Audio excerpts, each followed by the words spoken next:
Good morning. Please join me in prayer. Let us know together that this is the day God has made for our delight, the rain for the nourishment of our planet. We give thanks for the life-giving rain. We accept the temporary inconvenience, knowing that it gives a much greater gift. So we accept that gift now. We accept the gift of this day just as it is, knowing that it is perfect and it unfolds perfectly and joyfully as we come together in beloved community to celebrate our oneness with each other, with spirit, and to dive into a deeper experience of the ground of being. So knowing that that is our purpose, that is our intention here, we surrender ourselves to that and simply know that each one hears what they came here to hear, each one shares what they came here to share. All are inspired, all are uplifted. And this time together unfolds perfectly, powerfully, joyfully, lovingly, and with grace and ease. And so with a grateful heart, I just say thank you, Spirit. Thank you to each one here. Let it be so, and so it is. Amen. Thank you, Chris, for opening the space this morning for this time of Taizé meditation. Welcome, and if you're new with us here today, either in the room or online, my name is Reverend Diana Johnson, and I'm the pastor and spiritual director here at Mystic Heart. We are an interfaith, an independent interfaith community, and we teach universal principles and practical spirituality. So I want to welcome you home to our community, should you choose it, and welcome home to your own Mystic Heart, where your own guidance and wisdom lives. So we begin our meditative journey this morning by joining our voices, our vibrations, to deepen our intimate connection in spirit.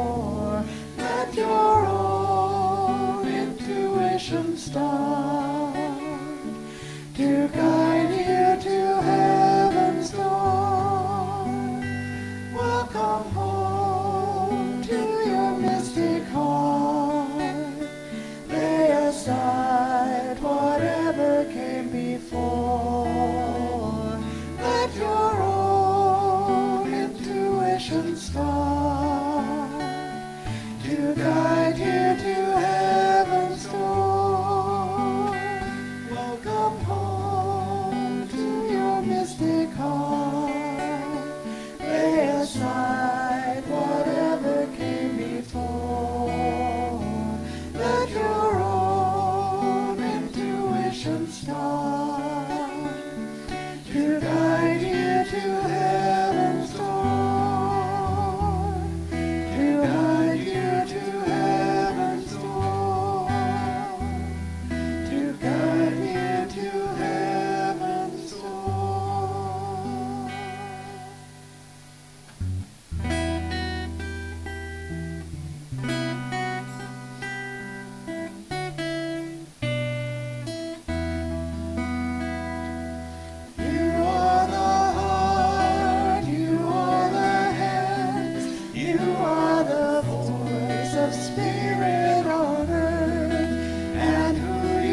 We are the heart, we are the hands, we are the voice of spirit on earth.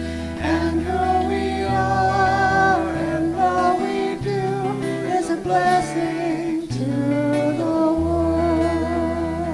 I'm a blessing to the world. We're a blessing to the world. You're a blessing to the world.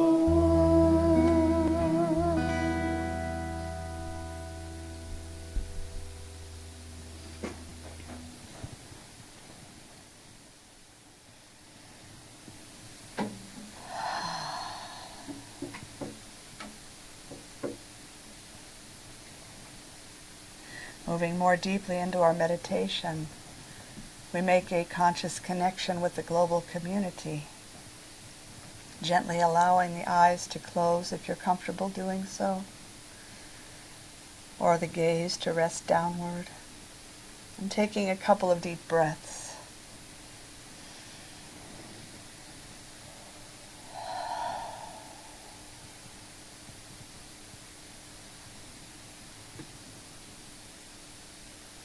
As you continue to ground yourself, imagine the breath dissolving any distracting thoughts.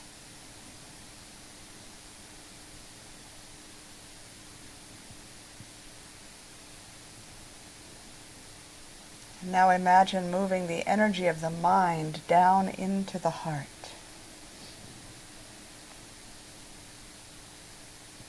You may want to place your hands on the heart and breathe into the heart space.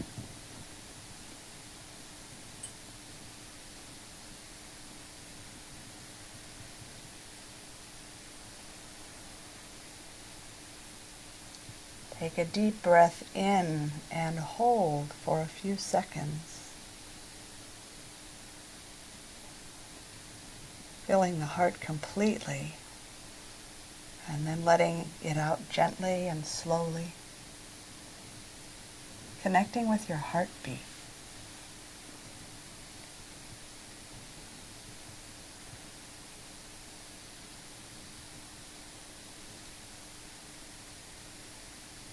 And now as you sense your heartbeat, feel your connection to the earth.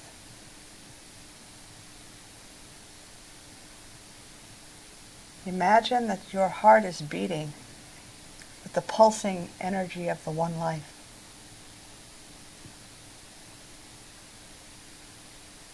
Beating in tandem with the heart of the mother,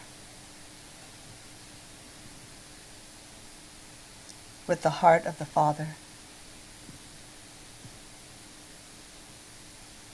with the infinite intelligence back of all things.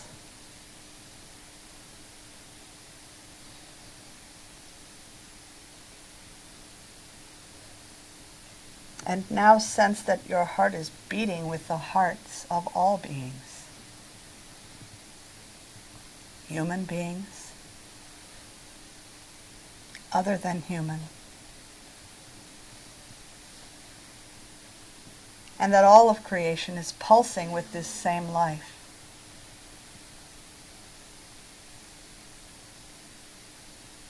Acknowledging the global web of consciousness that is created as we feel ourselves united by the pulse of life itself. Sensing the radiant light of spirit that shimmers through all of it. We feel and know our oneness with all that is.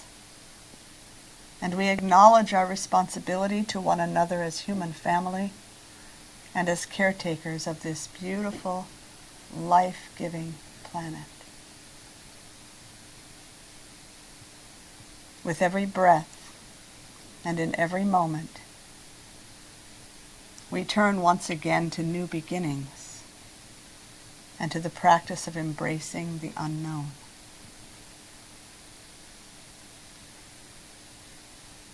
The Sufi poet Hafiz bids us to leave the familiar for a while. Change rooms in your mind for a day.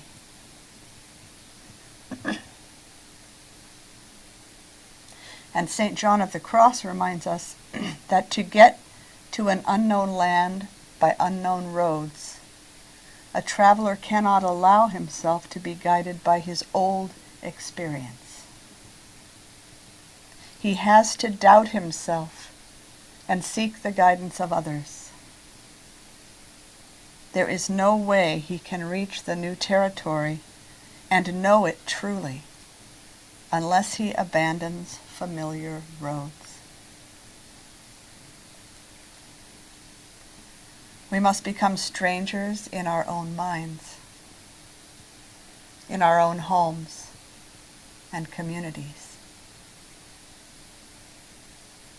What I mean is that we must learn to see our lives and our worlds through new lenses. Question all that we think we know. And welcome all that crosses our path as honored guests, as faces of the divine. This means that everything that seems foreign, strange, or uncomfortable is the place where Spirit especially shines forth. In shifting our perspective, we become the principle of hospitality, expressing in the world. This hospitality applies to those who arrive at the door to my outer world in terms of people and experiences that I find challenging. But extending this hospitality to the inner life is even more vital, because this is where true hospitality begins.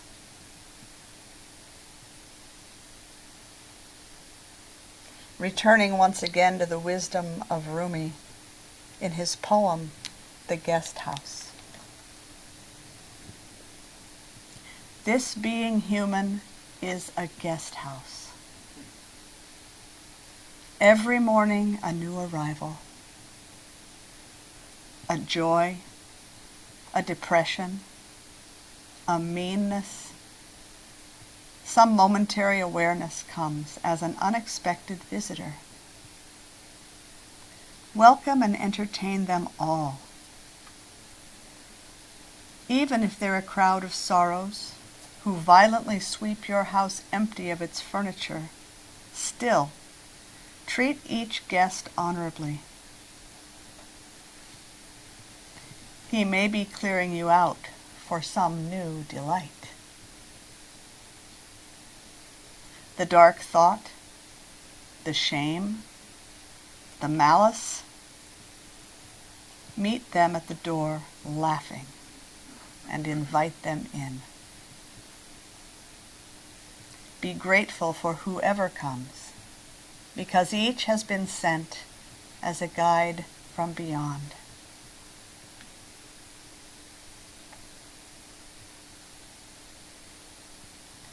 All of the places that tempt me to slam the door on my inner life, to contract into myself, pulling back from the discomfort, these are the places where we are called to meet the divine. Spirit's guidance does not come only through the familiar faces, voices, and experiences that make us feel safe and comfortable. Instead, we find our lives sprinkled with people and circumstances that challenge and stretch our perceptions of the world, that little by little pry open our minds and our hearts.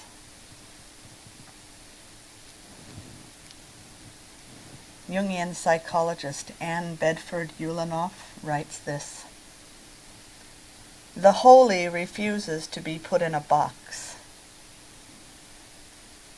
These meetings with God, well beyond our images of God, comprise great religious moments that smash us or open us further to the transcendent, or both. Mystics write of these moments. It is these encounters that break us open, that move us past the conventional, the comfortable, the familiar, that strip the illusion of safety and security from our grasp, and that begin our journey of truly plumbing the depths of the sacred.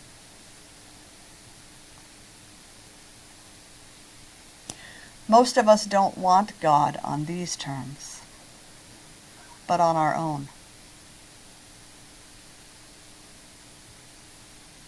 We are willing to see Spirit at work in the beautiful, in the joyful, in the peaceful. But we are less willing to admit that holy disruption is simply one more way that grace touches our lives. One more way that the great mystery moves through our experience.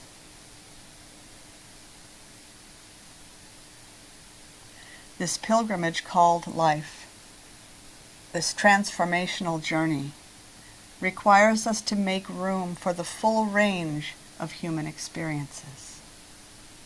From great beauty, luscious comfort and joy, even ecstasy, all the way to deep sadness, extreme discomfort, and that which may seem ugly in our sight. In the words of Christine Walters Paintner, when we practice this kind of radical hospitality to all the ways holy disruption arises in our lives, we make room for the possibility that fear does not have to compel our every response. We begin to experience more kindness to everything that feels difficult within. And so this begins to flow outward to others. We no longer feel compelled to limit who might be included in the realm of God's love.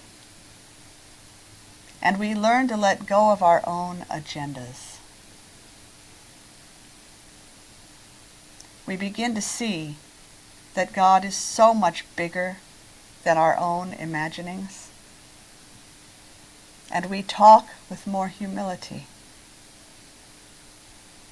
We are willing to consider that we might have been wrong all this time.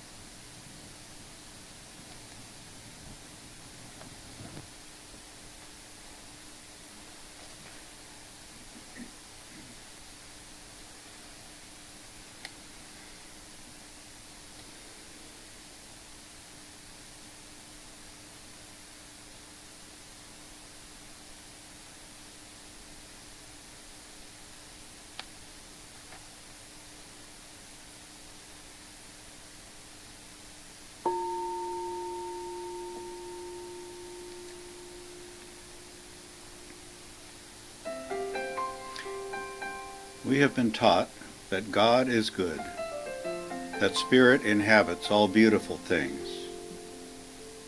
And we believe that beauty, love, and joy are signs of the divine presence, proof that God exists. It is easy to see Spirit in a majestic mountain, in a redwood cathedral, a pristine beach, or a clear mountain stream. But can we find God in the midst of hardship?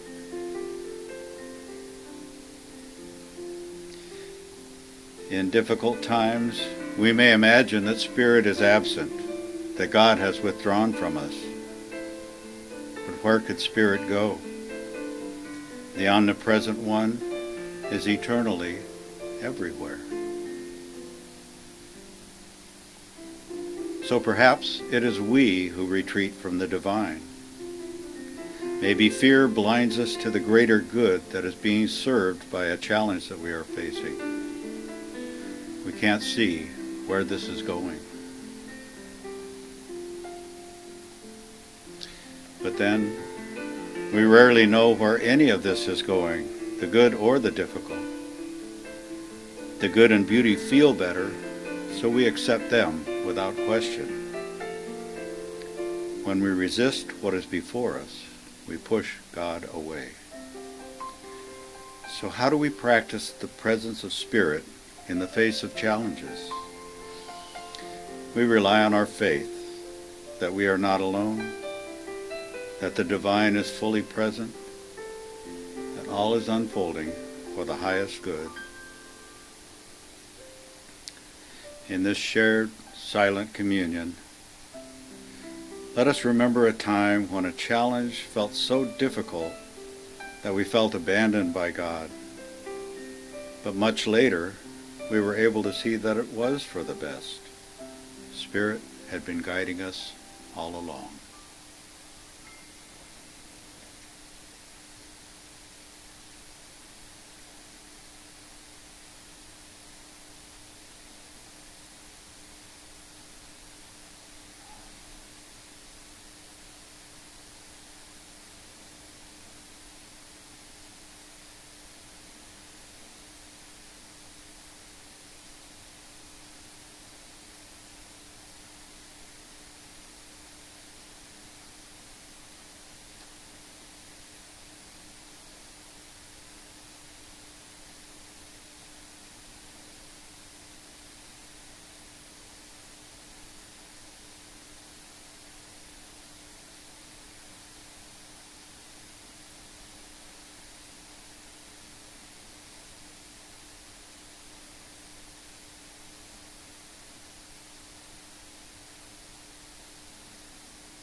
We don't know what we don't know.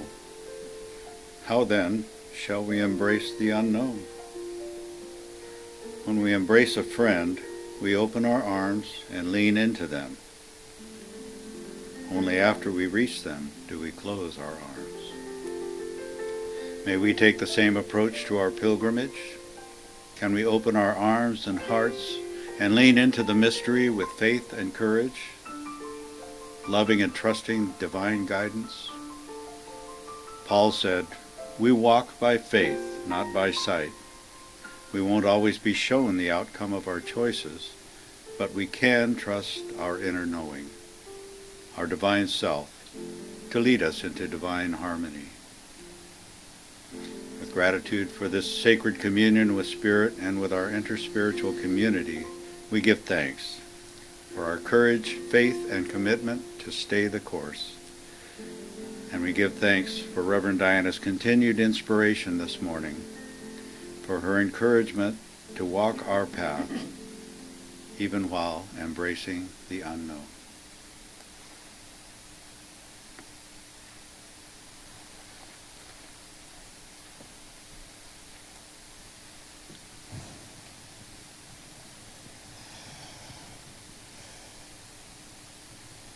The ancient desert fathers and desert mothers speak of three things that we must let go of as we continue to live life as a spiritual journey. The first is letting go of our former way of life so that we might move closer to our heart's desires. The second is letting go of our mindless thoughts.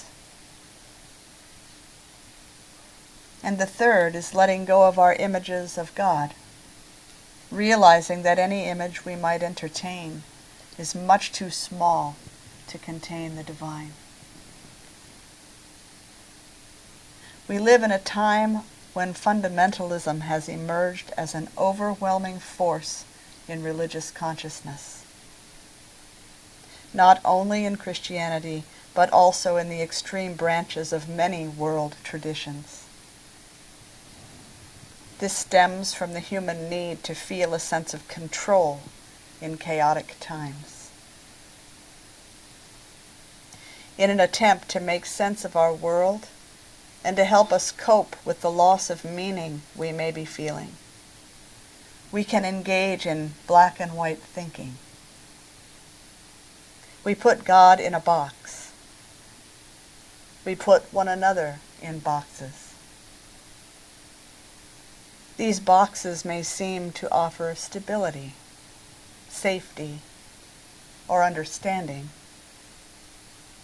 but in truth, what they create is perceived separation, instability, and limitation.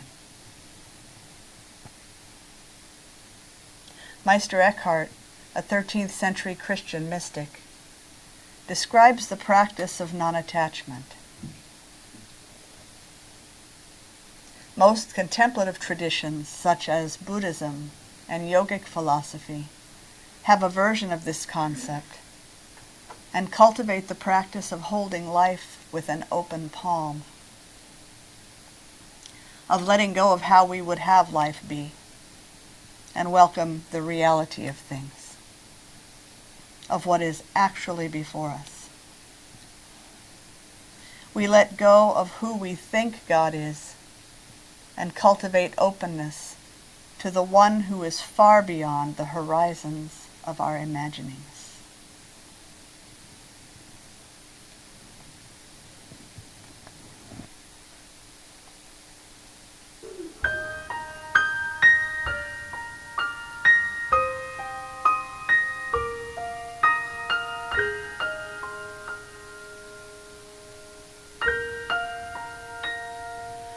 We are held in the hands of grace,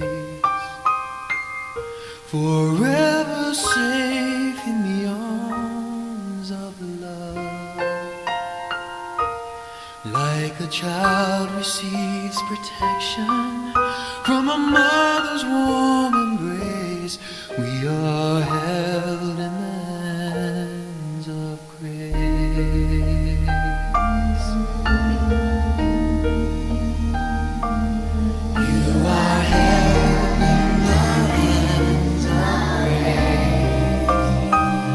Forever safe in the arms of love. Like a child receives protection from a mother's warm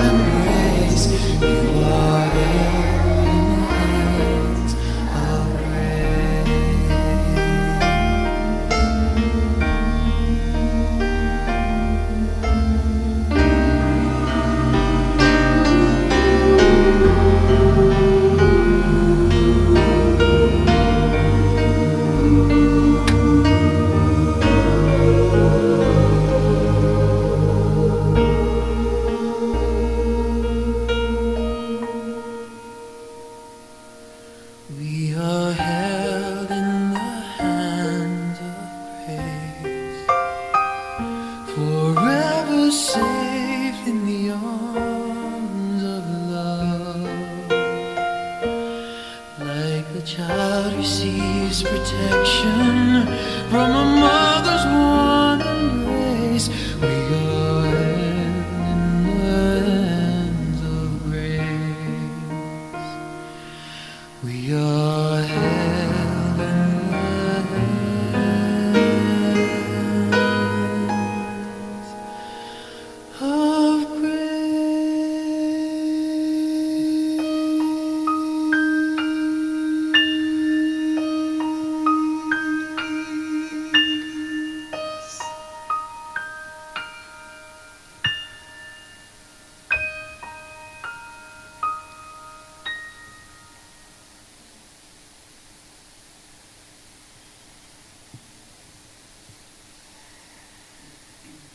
grace. We are held in the hands of grace. No matter what our lives may look like in the moment, in our own personal space, our own personal life, or in the greater communities, in the world, we are held in the hands and in the heart of the one source of all of life.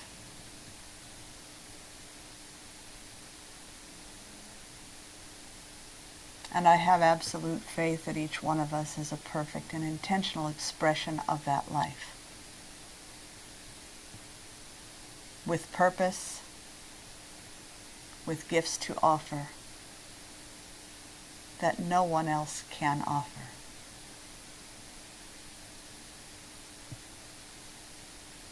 Trusting absolutely that this intelligence that lives and breathes and has its being by means of each one of us and by means of all of creation, it knows what it's doing. And yes, we have choices within that doing. And so we seek to ground ourselves in deep faith and deep guidance, so that what we are directed to do and to be in the world shows the full light of Spirit, expresses the most radiant version of light that each one of us can bring forth. And yes, sometimes that means moving through challenging times. But as we walk through that valley, we don't stay put in that shadow. We keep on walking. We keep on walking, one step at a time, knowing that the sun always comes out again, that joy always returns, and that what we find by our experience in the darkness brings a greater wisdom and a deeper experience of joy and beauty and love into our lives. And so grateful for this knowing that we are held in the hands of grace, of a loving and lawful presence that is forever available. I just give thanks. I give thanks for this knowing and for all of the blessings of this beautiful day,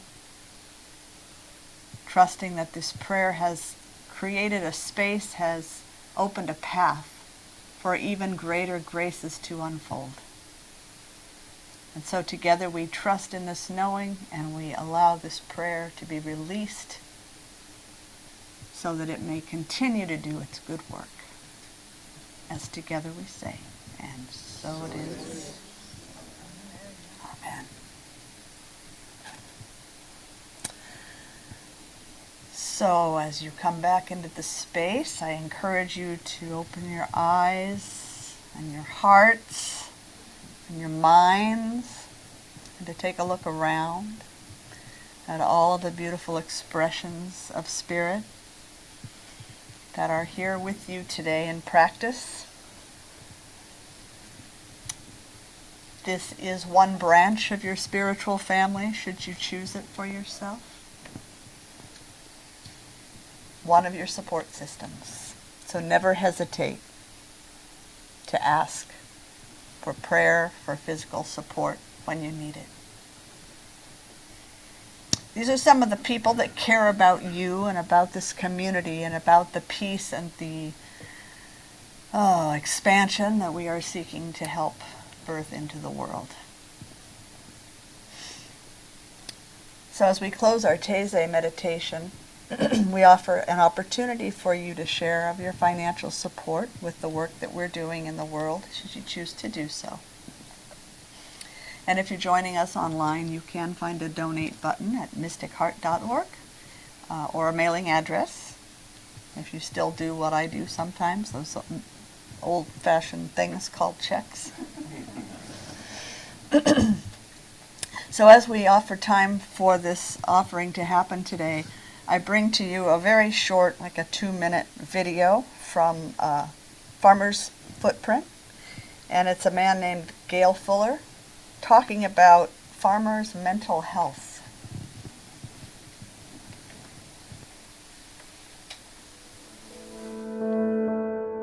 The United States is facing a health crisis unlike anything it's ever seen. Rates of cancer, diabetes, obesity, and many other diseases are just skyrocketing. A lot of them are getting some attention, obviously not enough. Diet and healthy soil and healthy communities plays a role in fixing all of this. Probably one of the big ones that's not being talked about today is mental health, and especially mental health and depression in rural America and farmers. Suicide rates are through the roof. Farmers are now the most likely job on earth to commit suicide, and it's an issue that's got to be addressed going forward. We've been digging this hole for way too long with depressed farm prices, issues with transition of farms, kids leaving the farm. All these things have just continued to build, in farmers, and there's just no one a farmer feels they can talk to, including their spouse, because talking about mental health is showing a sign of weakness. And farming today has become so competitive for land and to continue to increase the size of the operation that farmers feel if they show weakness, they're at risk of losing stature in the neighborhood, having ground taken away from them, questions asked about them. And those are things that we've got to get past, because we've got to address the mental health issue before we can go forward.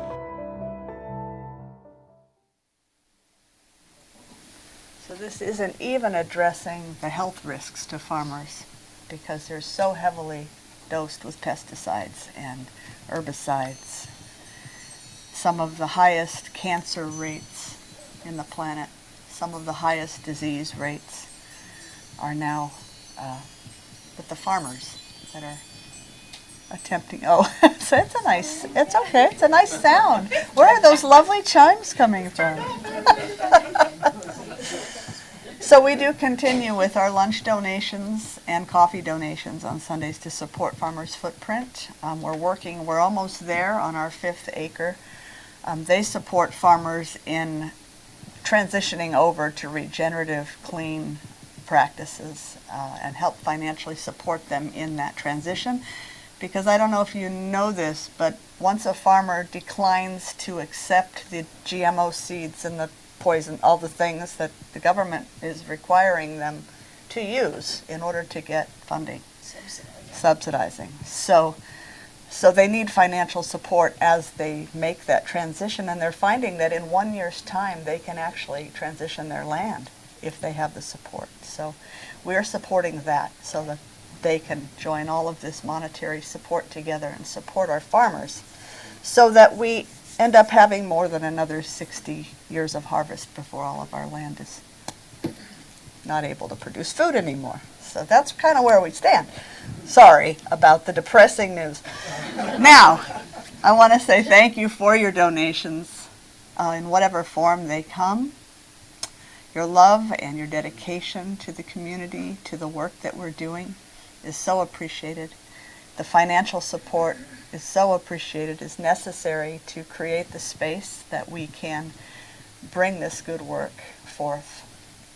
And so I just thank you for all of your gifts And so it is. All right. So I invite you to stay on if you choose to. We have coffee next door, and then we come back at 10:30 for Conscious Conversations around similar topics, but we're going to branch off into a particular direction today. Encourage you to pick up a bulletin if you'd like one. They're on the bench that has all of our activities coming up for the rest of this month and some next months. And we have a great website, so if you haven't been to our website yet, you can get all that information there as well. Let's see, and Tracy, was Tracy next door today? Yes, okay, good. She got here after I came in here. Has a sign-up list if anybody would like to just take one service or the other every few weeks and be a second for Tracy, second set of hands when the kids are here. She has sign-ups, so you can talk to her about that. All right. So let's go ahead and close with our soul's blessing. Wish you on your way or on your way back, whatever. May your soul always find what it's looking for. May your heart always lead the way. May you live in peace and harmony. And may love always fill your day. May your path be strewn with happiness. May success find you everywhere. May you always embrace compassion and grace. And may God always answer your prayer. May you always embrace compassion and grace. And may God always answer your prayer.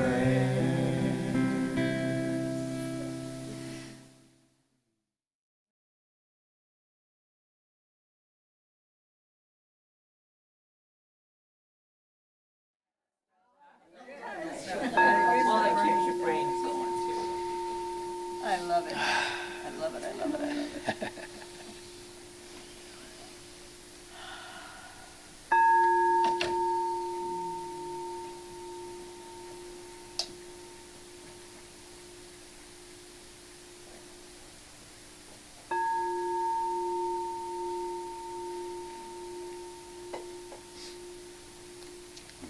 Good morning, Mystic Heart.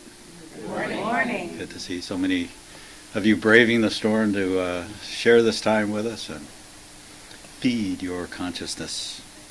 So let's do that right now together as we open with a prayer and know that Spirit is in this place, fully present, fully alive, fully aware, fully inhabiting each one here, gracing us with wisdom, peace, with joy, with beauty, with truth. And so as we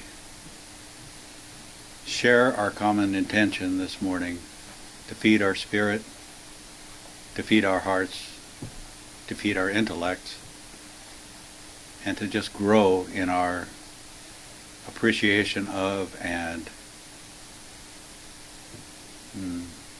knowing of Spirit. I know that Spirit turns back toward us and facilitates our journey, gracing us with all that we could possibly ever need. So I open my heart, my mind, my body, my soul, my spirit to receive that divine impulse.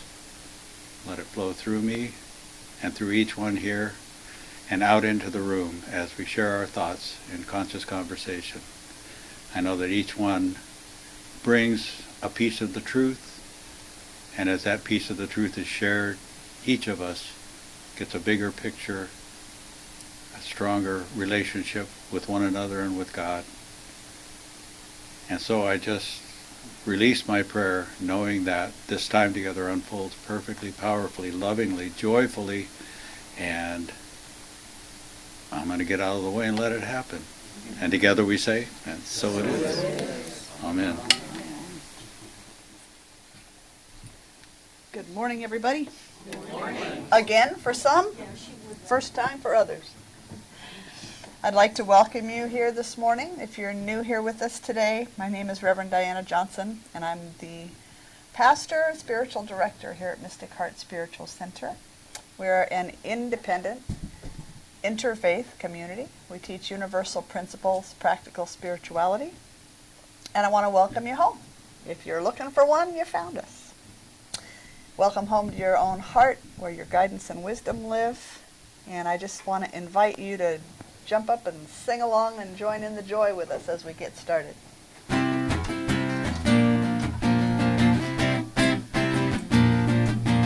Welcome to your mystic heart. Join the celebration.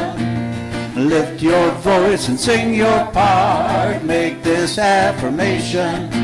The Spirit made us family with loving hearts to share. Together we are joyfully practicing the possible through prayer. And everything's possible. So welcome to your mystic heart.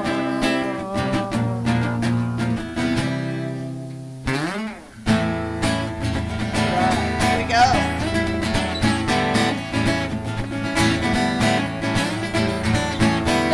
Everybody get up on your feet. See the light in everybody you meet. Everybody get up on your feet. See the light in everybody you meet. Let us be reminded of who we've come to be. We are love, we are one big family. Hey, hey, yeah, yeah. Hey, hey, hey, yeah, yeah. Let us make a joyful sound. Here we stand on holy ground. Let us make a joyful sound. Here we stand on holy ground. Let us make a joyful sound. Yeah, hey, hey, hey. Everybody get up on your feet. See the light in everybody you meet. Hey, hey, yeah, yeah. Hey, hey, hey, yeah, yeah. Woo! All right, we got a little meta prayer here set to some music. Call and response. May I be happy. May I be happy. May I be peaceful. May I be peaceful. May I be free. May I be free. May I be free. May I be free. May my friends be happy. May my friends be happy. May my friends be peaceful. May my friends be peaceful. May my friends be free. May my friends be free. May they be free. May they be free. If anyone has hurt me, If anyone has hurt me, may I freely forgive. may they freely forgive. If I have hurt anybody, If I have hurt anybody, may I forgive me now. may they forgive me now. May they forgive me now. May they forgive me now. May my enemies be happy. May my enemies be happy. May my enemies be peaceful. May my enemies be peaceful. May my enemies be free. May my enemies be free. May they be free. May they be free. If anyone has hurt me, If anyone has hurt me, I now freely forgive. I now freely forgive. And if anyone has hurt me, If I have hurt anybody, may they forgive me now. Thank you. may they forgive me now. I forgive myself right now. I forgive myself right now. May my friends be happy. May all beings be happy. May all beings be peaceful. May all beings be peaceful. May all beings be free. May they be free. May they be free. May they be free. May we all be free. May we all be free. May we all be free. May we all be free. Yay. Yeah, if you'd like to stay standing, if you'd like to, if you're comfortable, getting your whole body involved in our visioning this week. Allow the spirit, the life to move through you in a way that's tangible, that you can sense it, that you can feel it. Love filling your body. Presence.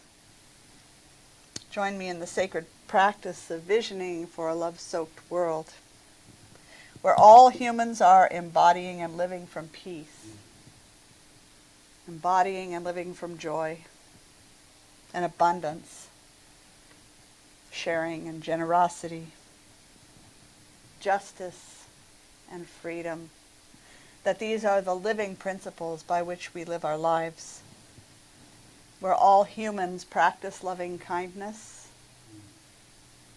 compassion, honoring and caring for one another, and for our beautiful planet as the sacred home that she is.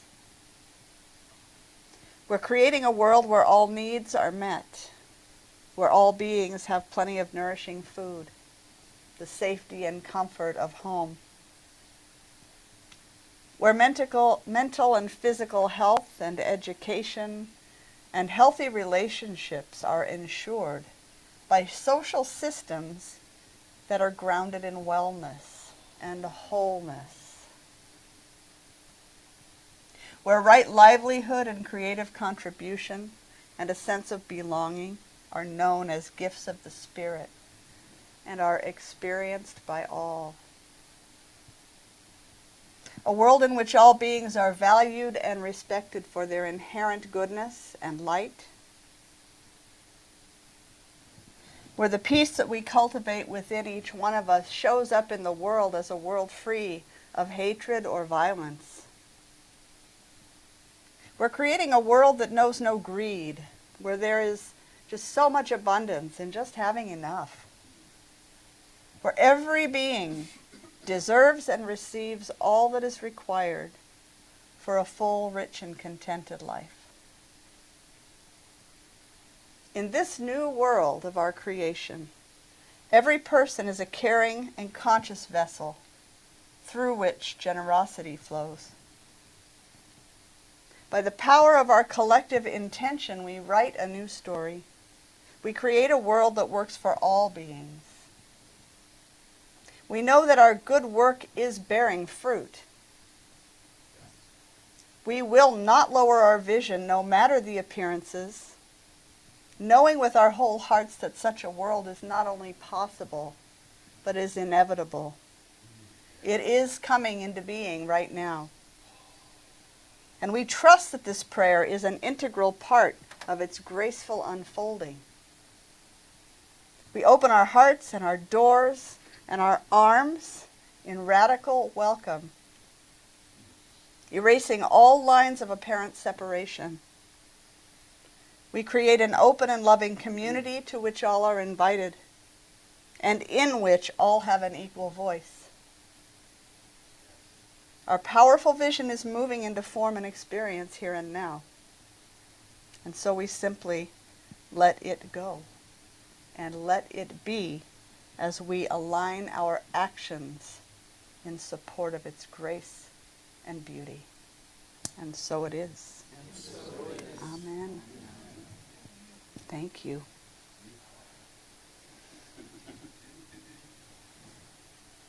So let's take a moment to look around, check in. Who wandered on? Who came in? Say good morning. Hello, y'all. Thank you for being here this morning. Spiritual connection, so important. What does it mean to you if I say, I'm going to live into the mystery? What does it mean to live into the mystery? To be open to all the infinite possibilities. Okay, to be open to the infinite possibilities that are always available. To not need the answers, but seek the question. Oh, not need the answers, but seek the questions. Some wisdom in this room. Easier said than done, though. Easier said than done, okay. Anything else come up? Not be afraid of the unknown. Okay, to not be afraid of the unknown, so put down the fear around what we don't know. We'll never know enough to get rid of fear that way, so. Right? Because how much do we really know? Yes. Do we really know anything? Outside of how we are experiencing this moment in this moment? Do we know what's coming 10 minutes from now? We like to pretend we do. Makes us feel comfortable. And that's okay, it's human. Surrender to what's going to happen. Okay. No expectations. So, two things there. Surrender to whatever's unfolding with no expectations. Good. So does it have anything to do with recognizing that you're actually part of something fundamentally wonderful and miraculous in this life, isn't it? Pretty miraculous. You're part of a complex, multi-dimensional system of reality, and you don't know how it works. None of us know how it works. Science is big on trying to figure it out and to give us all of its opinions about how it works, but every so often, all those opinions change again. So there we are, back at we don't really know much of anything, do we? So is living into the mystery maybe having a sense that there's some kind of a supreme force, intelligence, source, energy, however you want to label it or perceive it, that is always sort of wanting the highest for you, kind of pushing you in the direction of your highest. But you don't really know what that is, that's the mystery. So as a child, we're really tapped into that sense of wonder, right? We come here, at least very early on. Some of us lose it really quickly, and some of us maintain it. But we are just delighted by everything that's in front of us. Just everything, anybody else follow the ants as they went down the cracks in the sidewalk? Yeah? I mean, it's all amazing, right? Unfortunately, I had a magnifying glass. No.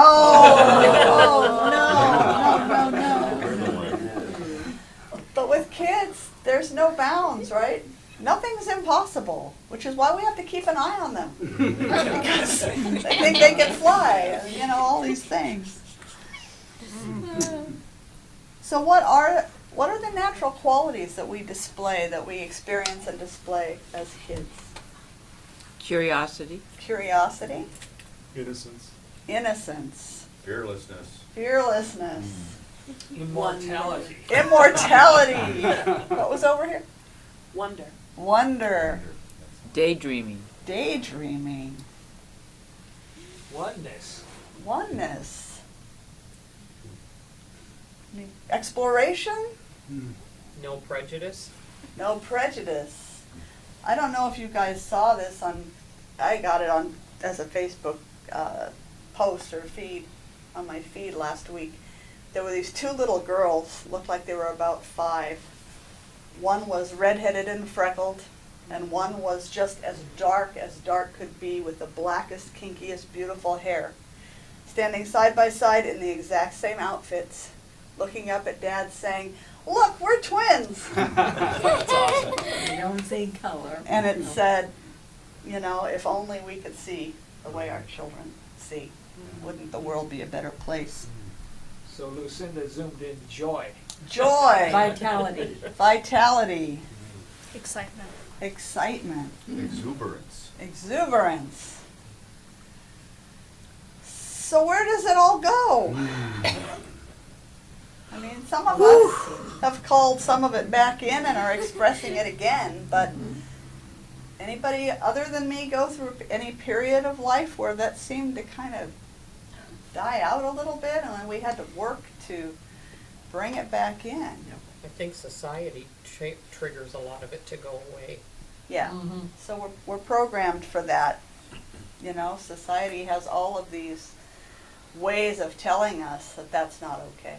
You're not normal. You're not normal, you're not good enough. Also, our parents Mm-hmm. don't know it, and so they don't know how to teach it because they Right. don't know it. So then we live as an example because they're our teachers and they're our God Right. because we don't know Yeah. any different. Yeah. We're given the impression that we're children for a while, and then life happens, and then Right. we have to live life. And Yeah, so somehow you're not going to be a successful adult living your life if you maintain all that childish, it's called, instead of childlike. And those are very different things. But yeah, we get the idea that we can't maintain that and be responsible adults. We have to grow up and be consumers. Grow. Oh, uh-oh. Danger, danger. Yeah. Yes. All kinds of messages that were sent. And yet, you know, Einstein said, you know, imagination is more important than intelligence. Right. And he was a daydreamer. And, Yes, you he know, was. And so he must have flunked out of that class where they were teaching you to pay attention, not look out the window. Right. Yeah. Yeah, it's a good example. So what happens when even as adults we begin to now decide to make an attempt at least to approach life with curiosity and exploration and innocence instead of certainty, which is what we tend to take on, right? We know how things work now, we're grown up, we have this rigid sense of certainty, of being right, so, but what happens when we put that down as adults and we begin calling in the curiosity and the innocence? We step outside our comfort zone.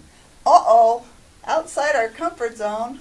And How it many can be people like to scary. be outside your comfort zone? Push that Yay! envelope. We get- Yeah. How many of you would like to be outside your comfort zone? Okay. Careful, careful.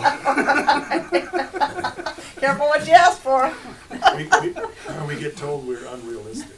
Yes, oh, that's it, yeah. Anybody in here ever been told? That is so unrealistic. Yeah. How Yeah. can you believe that, or how can you do that? You have to Right. grow up. Grow up. Perceived as You wishy-washy still or have mentally fun unstable. growing up. Yes, wishy-washy, mentally unstable, Eccentric. eccentric. Oh, I bet you Einstein was called that a I'm lot. sure Einstein was called eccentric. The other thing we find when we try to get back in touch with our curiosity and wonder is that those muscles have atrophied. Yeah, And they're weak. yeah. It's hard to get back. Those muscles do atrophy. Another one that atrophies is innocence. How do you get back a sense of innocence? Because now you know better, right? You know differently. How do you make that step Acceptance. back to innocence? Acceptance, Self-forgiveness. self-forgiveness, Surrender. surrender, Be open. be open. Bring that innocent in. So, do we sometimes develop a sense of, what would we call it, cynicism as we get older? Oh, yeah. Or a sense of pessimism? Oh, Good morning. lives with that. So can we be in a place of innocence if we're also being cynical? No. No. Those are not very compatible, are they? No. What does innocence mean? What would it mean to reclaim our sense of innocence, the innocence of childhood? Positivity. Okay. Possibility. Knowing Wonder. that everything's going to be okay in the end. Knowing everything's going to be okay in the end. Trusting in goodness. Trusting in goodness. No fear, no shame. No fear, no shame. Living in the moment. Living in the moment. Believing in what you know to be true. Believing in No what you know guilt. to be true. No And how ch- do you know things to be true? Is it because you have all the facts, Jack? It's all up here? Your heart tells you. Your heart tells you what's true for you. And are there things that are true for me that may not be true for you in that sense? Yes. Yeah. I don't know if sometimes I think that we confuse truth with facts. Okay. So Say more. because I think truth has more to do with how you state of mind versus what the way things are. Okay. So I mean, I can say that I am currently have no money, Mm-hmm. but I know that the truth is that God cares about me and wants Right. to provide for me. So. So, yeah, so there's this sense of absolute truth, which is unchanging in all time for all people. That's how I use truth. I tend to not use the word truth unless that's what I mean. And then we have relative level truth or factual experience. And there are so many other, my opinion is that there are so many other better words to plug in when that's what you mean. Like if it's my experience, say it's my experience, not my truth. Or if it's my opinion, own it as your opinion instead of my truth. You know, if it's my expectation, my judgment. I mean, we have all of these things that we tend to want to say, well, that's my truth. And what we do, I believe, when we use it that way is that we solidify whatever we're claiming. We make it solid. I think a better phrase might be, this is what seems true to me Right. in this moment. You know, like Craig Hamilton's phrase, but I hold it very loosely. I hold it very loosely, yeah. So this is what seems true. This is what I believe. We can own our beliefs as beliefs. I think so often we want to be persuasive or convincing to others. And so we use it's my truth because it sounds so solid. But if you look below that word, I think it's really empowering to look at what am I really trying to express. Is it my opinion, my belief, my feeling, just my experience, my, you know, what is it? My neuroses. My neuroses. Thank you. What works for me What works for me? Right, instead of my truth? right. This is what works for me. May not work for anybody else. And that's okay too. Sadly, we have mostly forgotten this as a society, that we can reclaim that sense of curiosity and innocence and exploration and play about life. We've forgotten. Even as a species, by the time we get adults to be adults, it's pretty prevalent that people around the globe have sort of forgotten. Things are so serious. And I'm not saying that things are not serious in a sense and shouldn't be taken seriously. Conditions and what is ours to do in the world with those conditions can be taken seriously, all while we don't take ourselves so seriously. And all as we don't behave as though, you know, everything is riding on us. Rigid. Rigid. Yeah, rigid. Well, and even those situations that you speak of, if we approach them from a place of curiosity and playfulness, we're Right. probably going to be more effective Right. than if we're like, this needs to happen. Yeah. If you're curious, you're more likely to find solutions.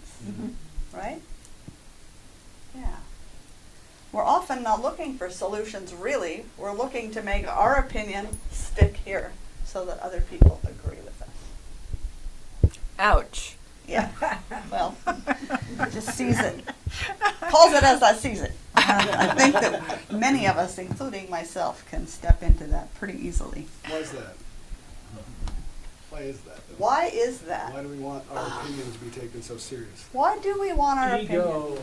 Oh, ego. Okay. That's a big Control and safety. Control and safety. And we want to be right. We want to be right. And we want people around us that vibe and Right. you know, same, you know. Yeah. It's a sense of finding our value in the people around us saying, hey, yeah, you're right. I agree with you. Acceptance. Acceptance. Validation. Reinforcement. Validation. Reinforcement. And But all of, under all of that is fear. So right, it I was comes going to back say, all control of and that safety. is a way to... And yes, I'm right. She's right. Why is that? Oh, funny. I think the really cool thing is that one by one, people are sort of waking up to, uh-oh, maybe we've gone off course a little bit. Maybe we've gone a lot off course. And one by one, we're remembering and learning that the challenge we face, I think, is that we're really linear thinkers.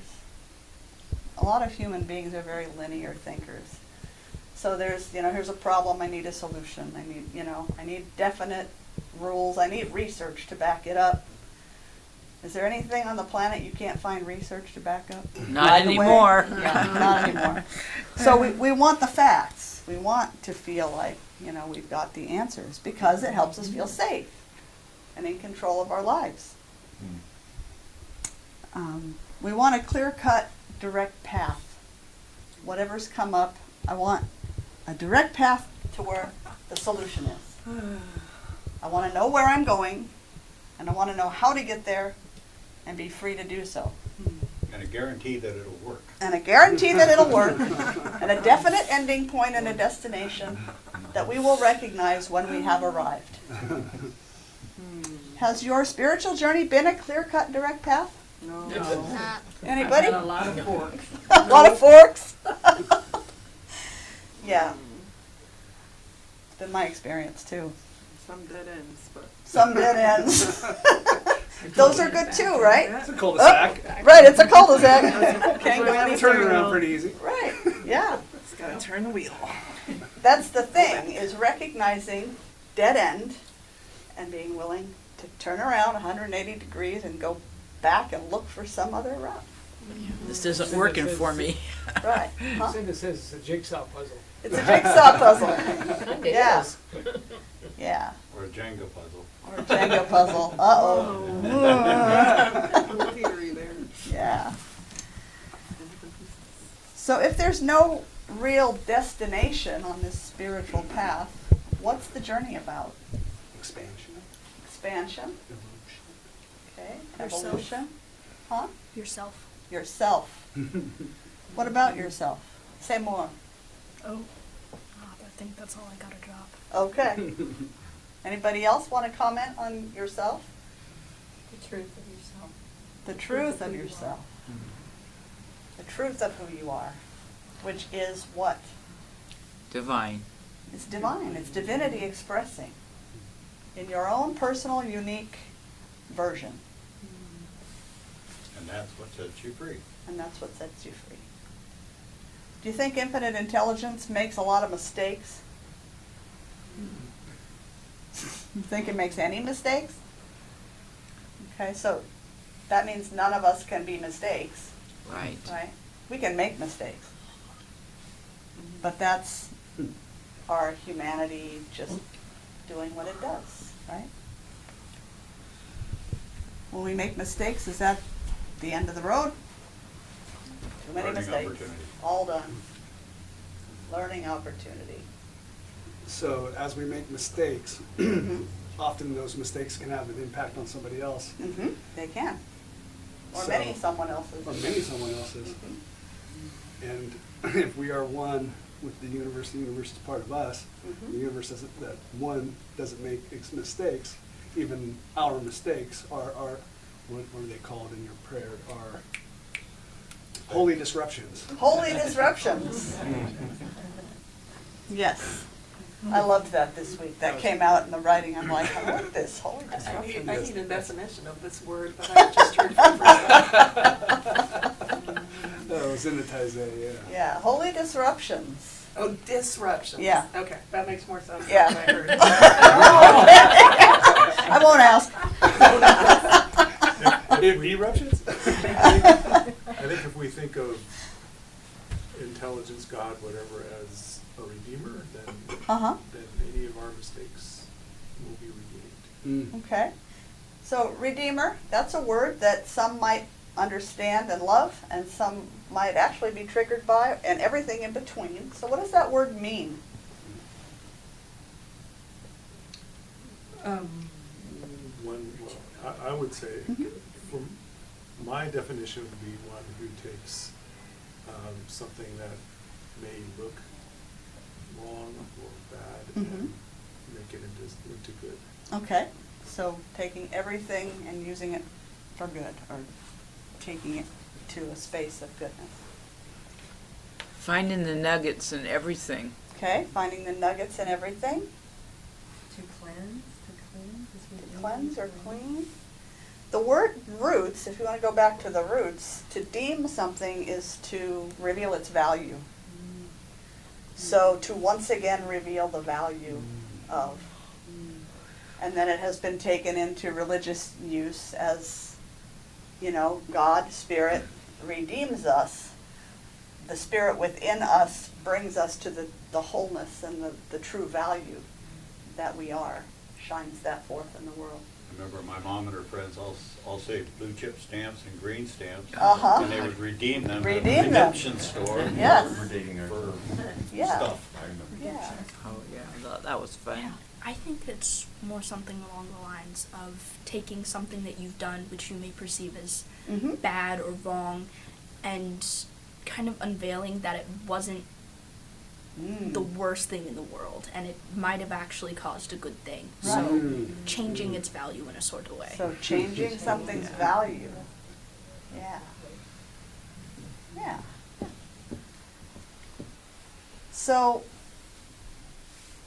learning to recognize the divinity in ourselves, to trust that what we are is that, to work with that divinity within us and within everything.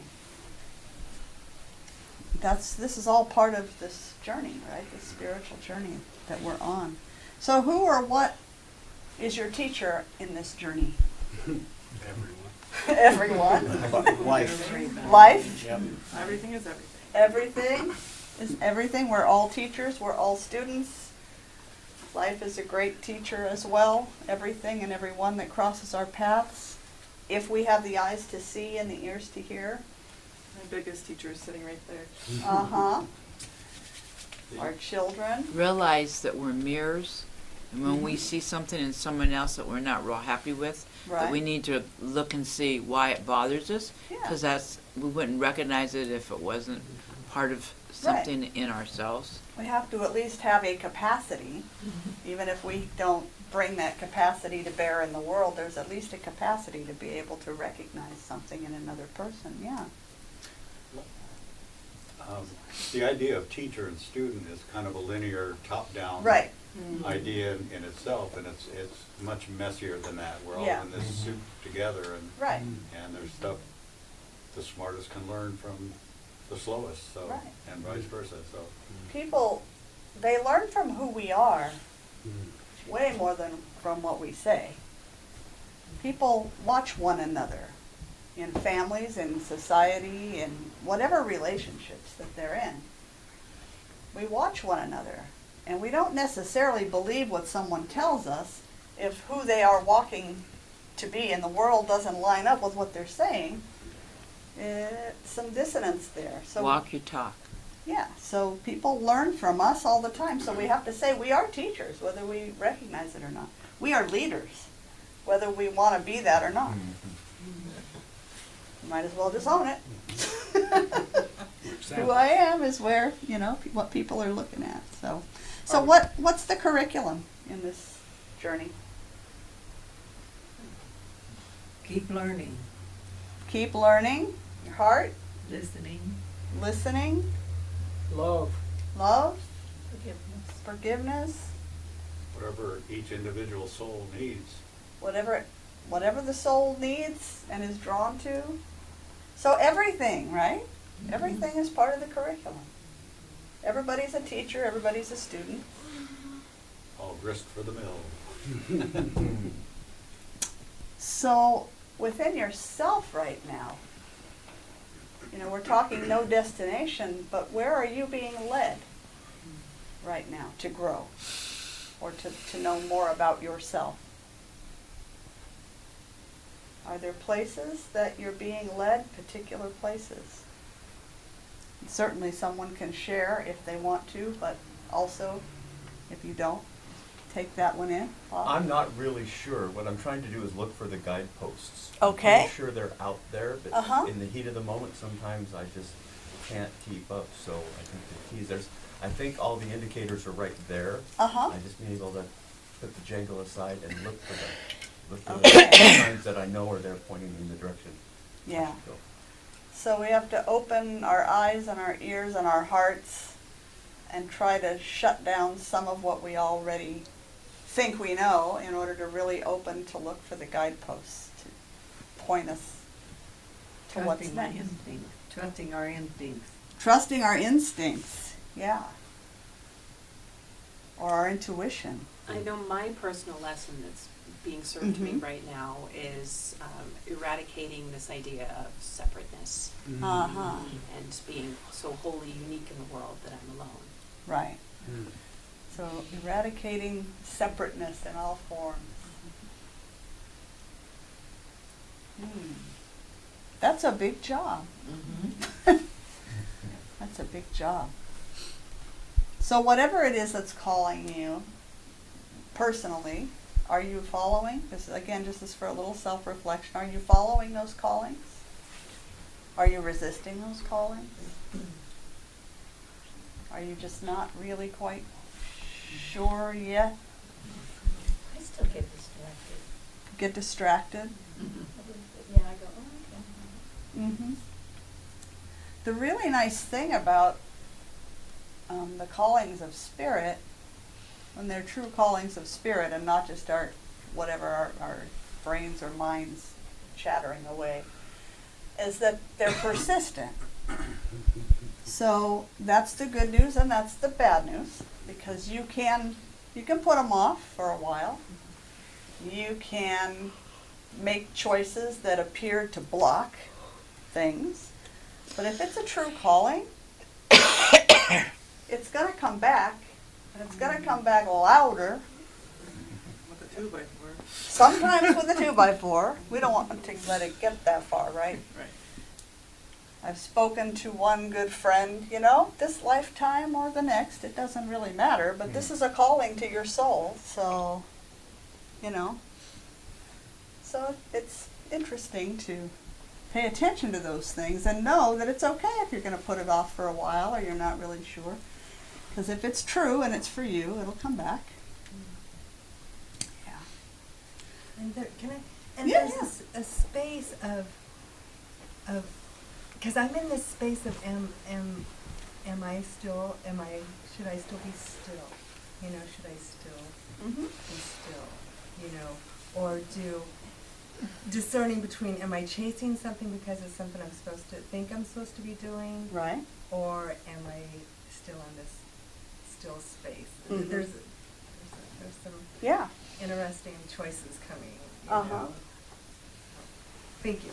You're welcome. No, that's great, because we do hit points in time where we just need to stop and be still for a while and really go within. And, on the other hand of that can also become I'm going to say the word cop-out, okay? Not that you don't do that for a while. Important to do it until that time is done.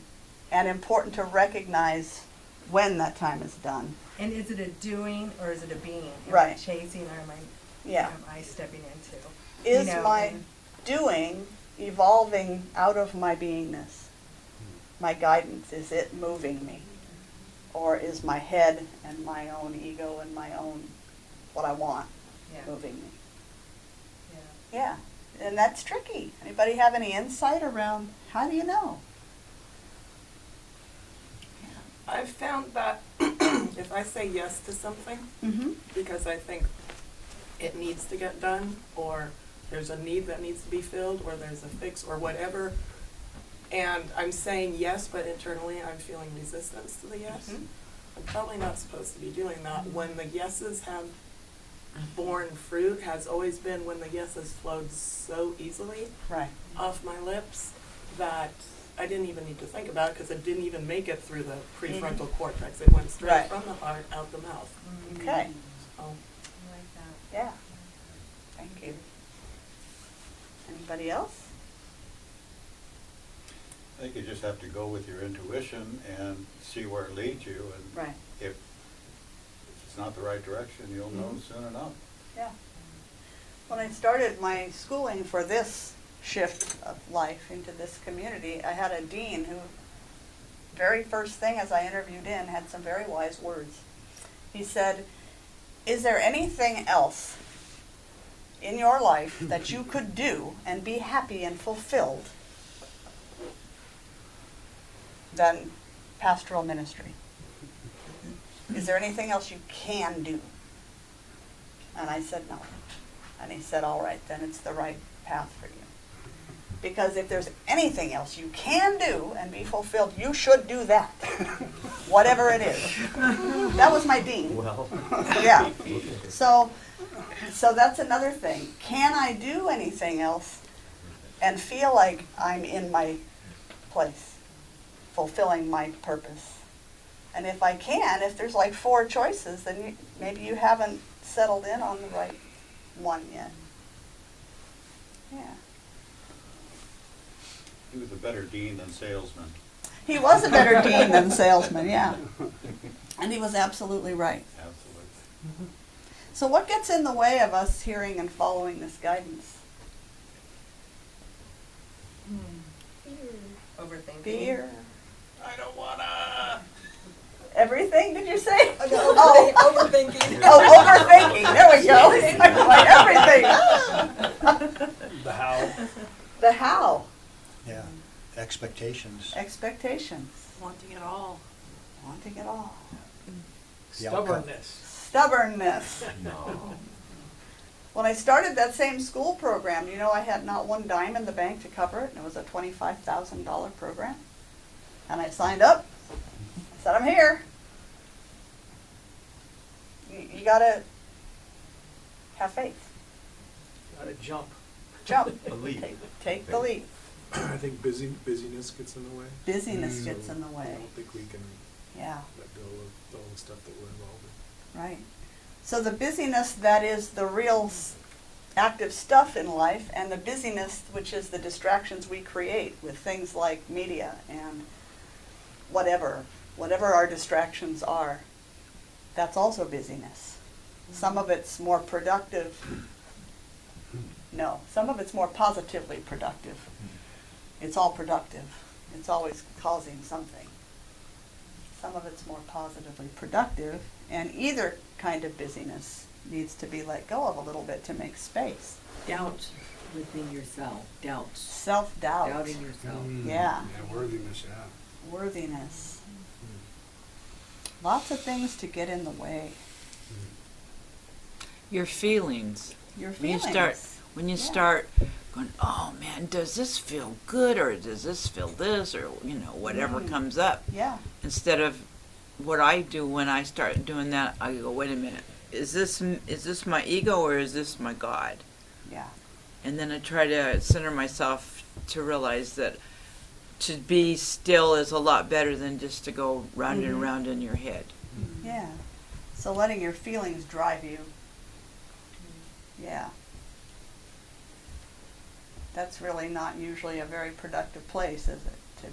Because it's reactionary.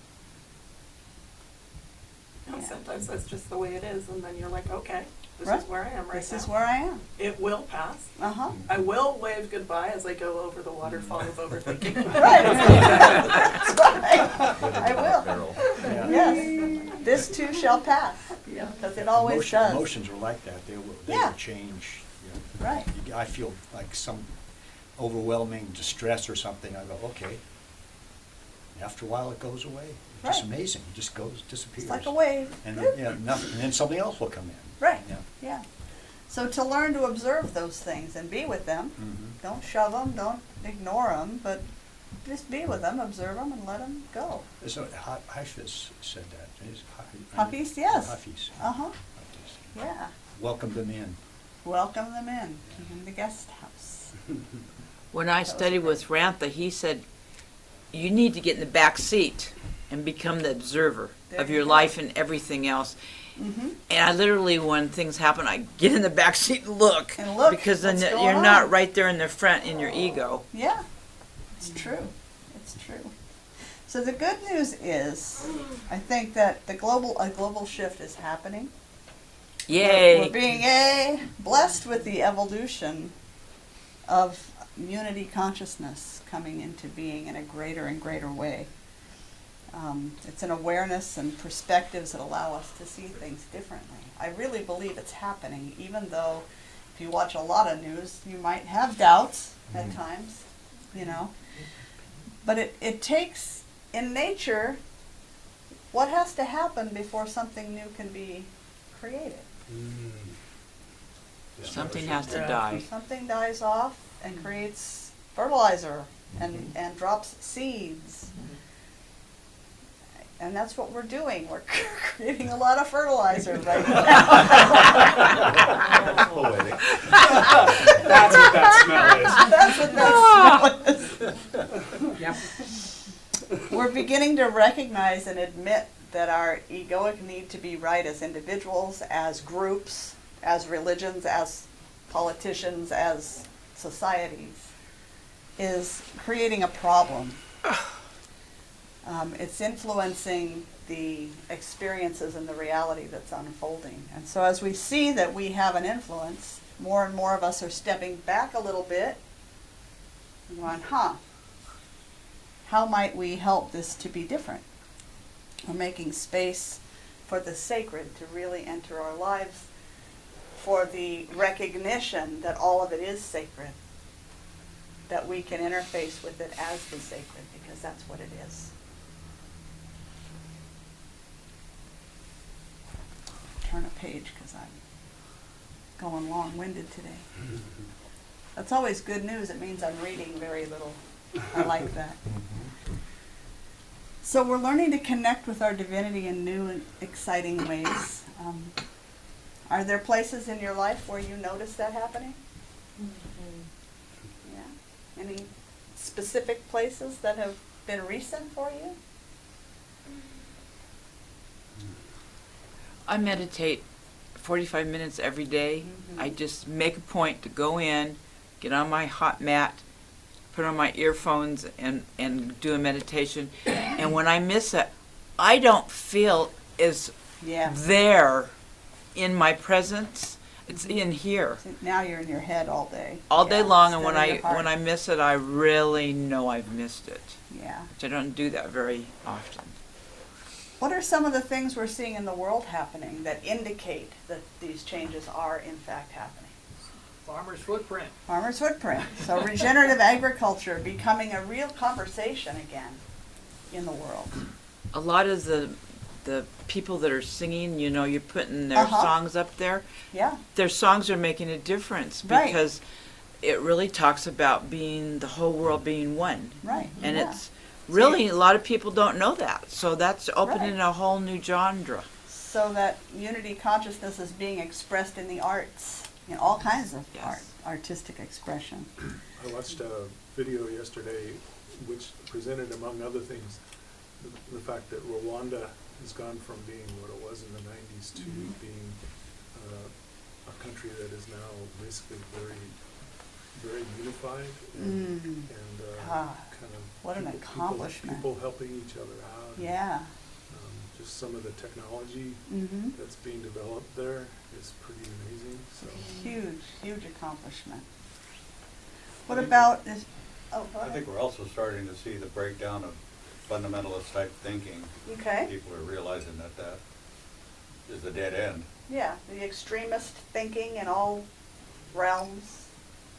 It's not leading us anywhere positive. It's starting to break down. It's rearing its ugly head on the way Yeah. down, I think, but Yeah. it's, you know, Yeah, as it will. it's phasing out. I'm very aware that the Christian denominations are actually losing membership. Right, Because yeah. of the young people. They Right. just, the doctrine doesn't change with the people's Yes. spirit, and Right. people are changing. Yeah, Not just young people. all kinds of people. In case you're referring to you, you are a young person. So there we are. Sorry, what? I said you are a young person, don't forget that. Okay, whatever.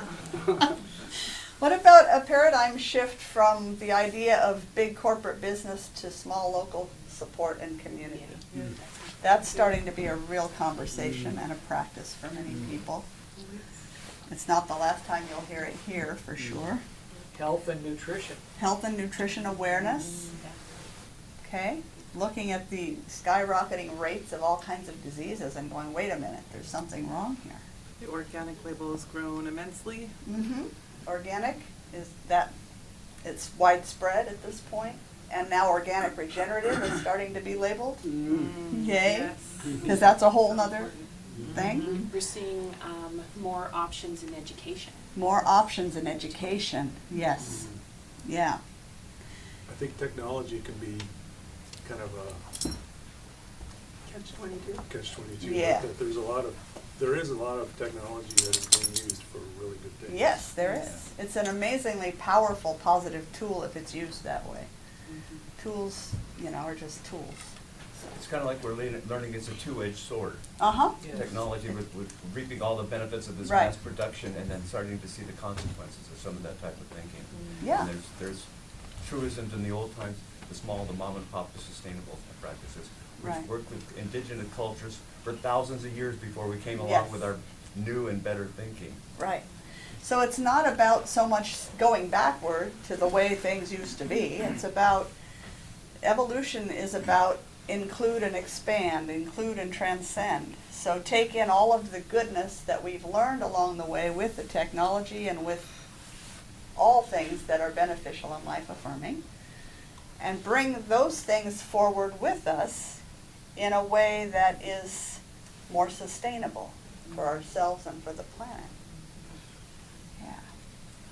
So both educational and spiritual systems are like standards. If you look at state standards for California, they have shifted to teaching kids how to think more so than teaching kids what to think. So that shift is happening. It's happening.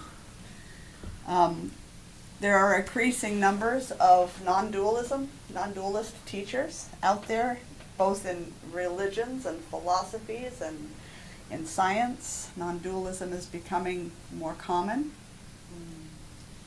Evolutionary and eco-spirituality is having an uprising in the world. A reemergence of ancient traditions, like you were saying, and incorporating those traditions. Paganism, shamanism, other forms of indigenous wisdoms. A revisiting of the Eastern and desert nomadic mystical traditions. So all of this is happening. You just have to know where to look. Where to look. Is this good news? Yes. Yeah, it's really good news. To me, it's really good news. So I'm going to move us into the closing of our service this morning, but I'd like to bring awareness to a couple of things spiritually, that this is the fourth Sunday in the season of Lent in the Christian tradition, with the spring equinox right around the corner. That's tomorrow about 2:40-ish in the afternoon. That's right, 21st. 20th this year. Oh, is it? Yeah, at least that's what Google said. Google knows all, right? Okay, I well, looked it's it up. usually the But 21st. yeah, I know, it usually is. It used to be. Yeah, it is sometimes. Goes back and forth. 22nd, yeah. So it's whenever it falls, it's a celebration of new life. This season of Lent, this time of spring coming, new growth. It's a time of fasting from old habits and patterns that no longer serve us, and feasting on those things that do fill our souls. We honor the season of new beginnings as we come together in communion and in community. We share the journey of transformation as authentic beings, seeking the support of other beings. I used to say other like-minded beings, but I don't think that belongs anymore because we're all a mix in here. And so we don't have to be like-minded, we just have to agree to respectfully disagree at times. And that works really well. Let's see here. So I'm going to go ahead and close with a short meditative practice. I don't want to skip past that. So I want to invite you to close your eyes for just a couple minutes. Relaxing into your chair a little bit, taking a couple of breaths. And allowing these words to speak directly to your soul. Allow them to travel to the inner worlds of your inner being.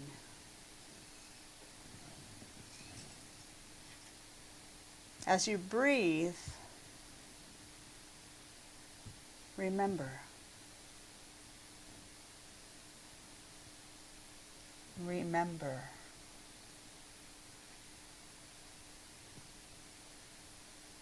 Remember that deep down, you already remember.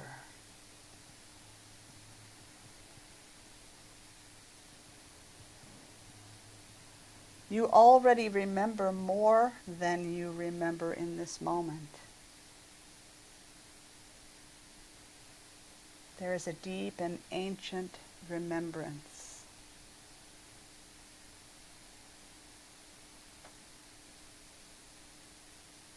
Allow the remembrance in. Allow it to bubble up from within. There's a buried treasure deep within you, waiting.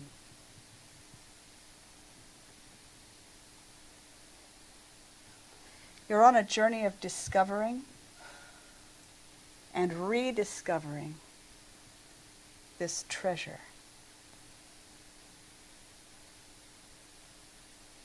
Each time you do, you access more of who you truly are.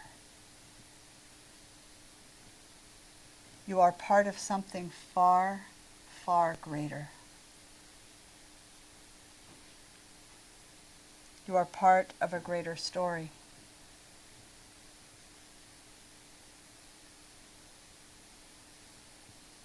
The entire universe is working with you to nudge and nudge, to whisper, and hold space for you to find your way back to the light. It's not out there,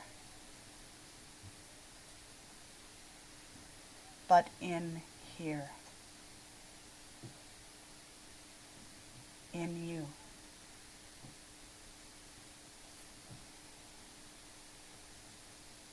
As you begin to remember,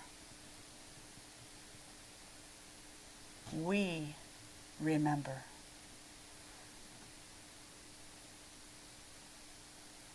And as collectively we remember, we allow the divinity to awaken from within, and we begin to see the divinity in all.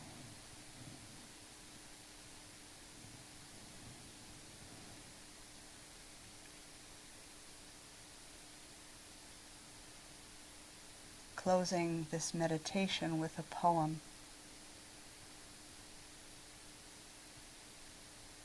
Walk as slowly as possible, all the while imagining yourself moving through pools of honey and dancing with snails, turtles, and caterpillars.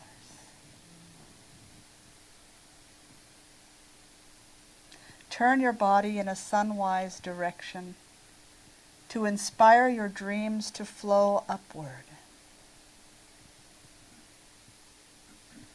Imagine the trees are your own wise ancestors, offering their emerald leaves to you as a sacred text. Lay yourself down across earth and stones. Feel the vibration of dirt and moss, sparking a tiny or tremendous revolution in your heart with its own great longing.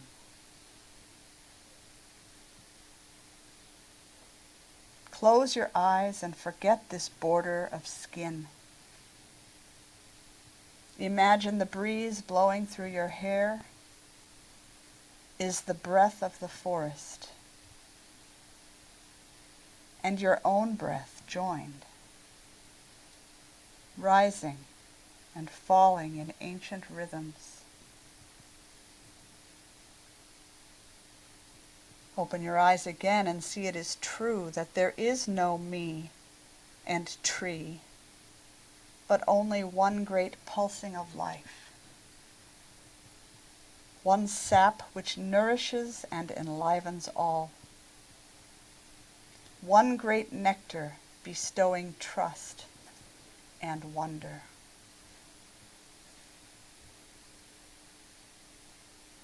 Open your eyes and see that there are no more words like beautiful and ugly, good and bad, but only the shimmering presence of your own attention to life. Only one great miracle unfolding, and only one sacred word, which is yes.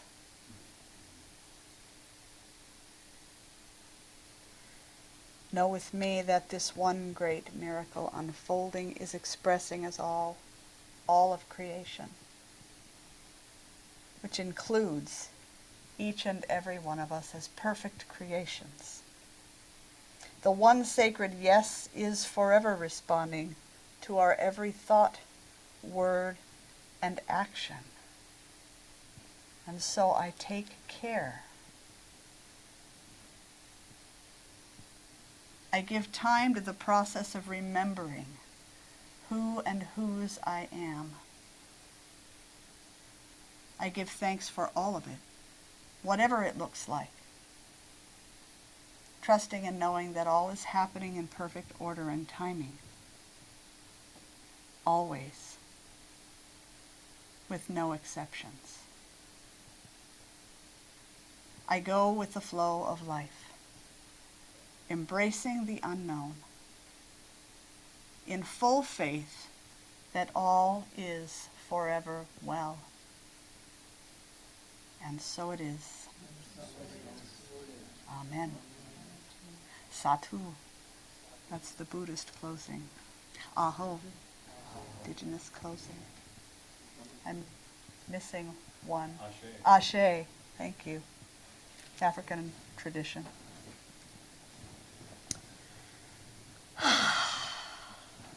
I don't know, that feels good to me. I hope it feels good to you too, to be here in community. So we're going to invite you at this time to join in the celebration of the work that we're doing in the world by sharing of your financial good, should you choose to do that this morning. If you're at home, you can go to mysticheart.org to find a donate button or a physical mailing address.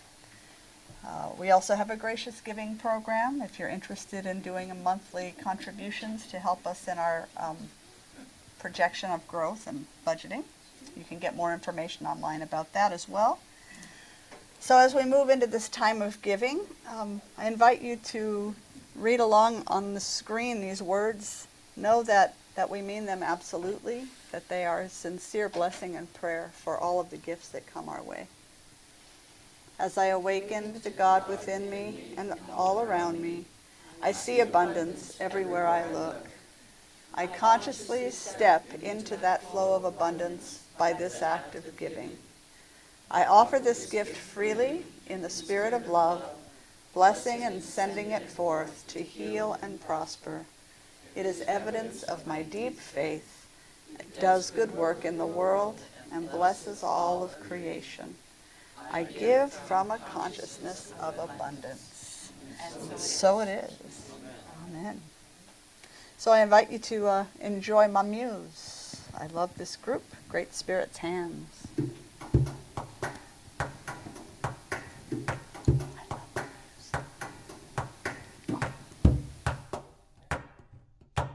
Overdue and overdressed, under blankets as old as earth. Through the seasons there's a reckoning of how we die and we take birth. So in between our holy whispers, in the marketplace of our dreams, we dance, dance, dance for all the beauty and all the obscene. 'Cause life is short and it's our duty to shake it up while we can, to be worn, ragged or used up by Great Spirit's hands, by Great Spirit's hands. Ba-doo-biddy-doo, ba-dum-bum-bum, ba-doo-biddy-doo, ba-dum-bum-bum, ba-doo-biddy-doo, ba-dum-bum-bum, ba-doo-biddy-doo.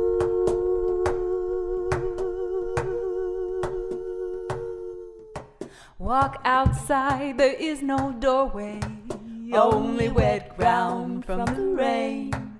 And the dewdrops live in treetops, they know nothing of personal gain. And all the leaves they will fall, yeah, believe they will fall, and we will do the same, yeah. So we dance, dance, dance for all the treetops and the skies that give rain.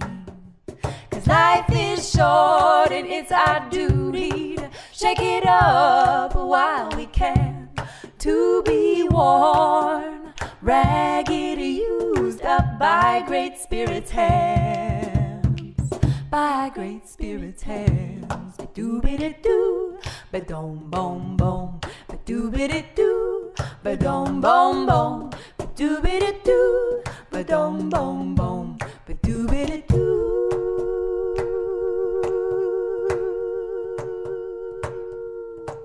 And in the morning a child will come to us, an old woman will go the other way. Through the tunnel of dark and light, birth and death, it's one and the same. And does the dragonfly get lonely as she dies in the palm of my hand? I offer it up, all I do, and don't understand. 'Cause life is short and it's our duty to shake it up while we can, to be worn, ragged, used up by Great Spirit's hands, by Great Spirit's hands. Ba-doo-biddy-doo, ba-dum-bum-bum, ba-doo-biddy-doo, ba-dum-bum-bum, ba-doo-biddy-doo, ba-dum-bum-bum, ba-doo-biddy-doo. Life is short and it's our duty to shake it up while we can, to be worn, ragged, used up by Great Spirit's hands, by Great Spirit's hands. Ba-doo-biddy-doo, ba-dum-bum-bum, ba-doo-biddy-doo. Wow, that was awesome. Worn, Life is- ragged, used up by Great Spirit's hand. Life is short, and it's our duty to shake it up while we can. That's how evolution happens, right? All right. Shake it up. So, let's shake this up and give thanks for it. We give thanks to Spirit for the abundance and the prosperity that is available to us when we accept it.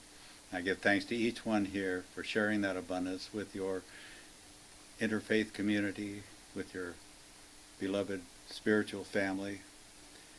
And I know that these gifts multiply and go back out into the world where they can do the most good. So I accept it with a grateful heart, saying thank you, Spirit, and so it is. So it is. Amen. So we are this close to being able to sponsor our 5th acre for regeneration, taking the old dead chemical farmland and revivifying the soil and making it so it can actually sustain us and even sequester some carbon. Hey. Who knew? Who knew? So we have another a video from Farmer's Footprint. It's much more optimistic than the one we showed during Taizé. Same guy. So this is Regenerative Farmer. Getting the masses switched from conventional ag to regenerative ag, it's a paradigm shift, and it's got to start with a change of the mindset. My name is Gil Fuller, and I am a recovering conventional farmer. Regenerative agriculture to me is about regenerating communities, earthworm communities, soil community, rural communities, urban communities. Animals are just an absolute key component, and really a must to have on any farm. When you look at beef grown in a CAFO system today under industrial agriculture, yeah, that's a dangerous model that is adding methane. But when you're looking at a pasture-based system with cows doing rotational grazing, we're actually storing carbon, we're a carbon sink. When I'm farming and making day-to-day decisions, it's all done with the soil in mind. That's the first step. When we're developing a grazing plan now, or when we're planting cover crops or anything, it's, you know, are we going to be hurting the soil today or helping it, and how much? This isn't just about planting a few cover crops to help put some water in the Ogallala aquifer or cut down your pesticide use by 10% or 20%. This is a total paradigm shift to a more regional food system, a regional food system that can offset food insecurities, increase farmer resilience, and it's also going to mean much more nutrient-dense food that is grown in the region that you live. I farm because it's the greatest job on earth. You know, I've been blessed with stewarding a little piece of creation. It is my job to make sure it's, you know, cared for and in better shape when I leave it. I don't view myself as an owner of the land. I'm just renting it for my future.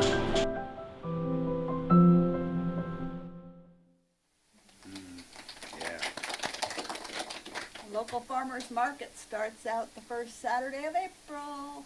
Yay!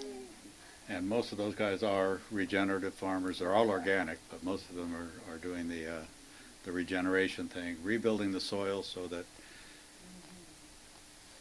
they can keep growing. So I'm going to get over there where we can see. Oh, so thank you so much for joining us today. And yeah, this is a little longer than we usually go, and that feels just about right to me.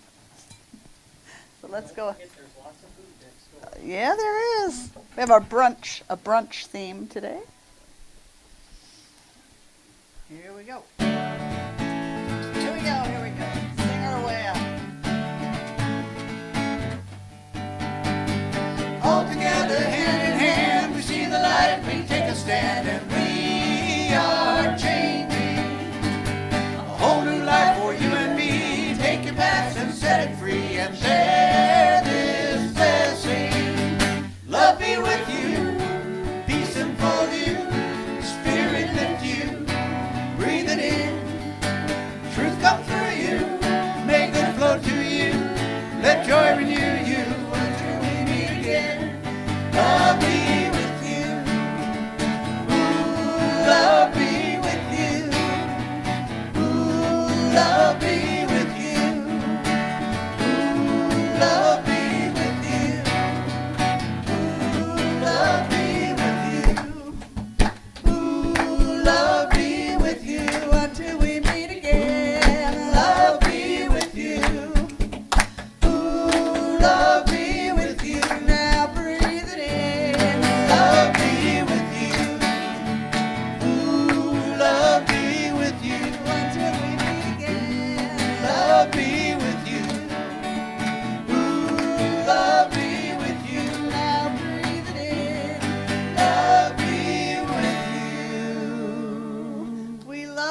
make it a beautiful Sunday. And if Let's you're do with lunch. us, let's do lunch.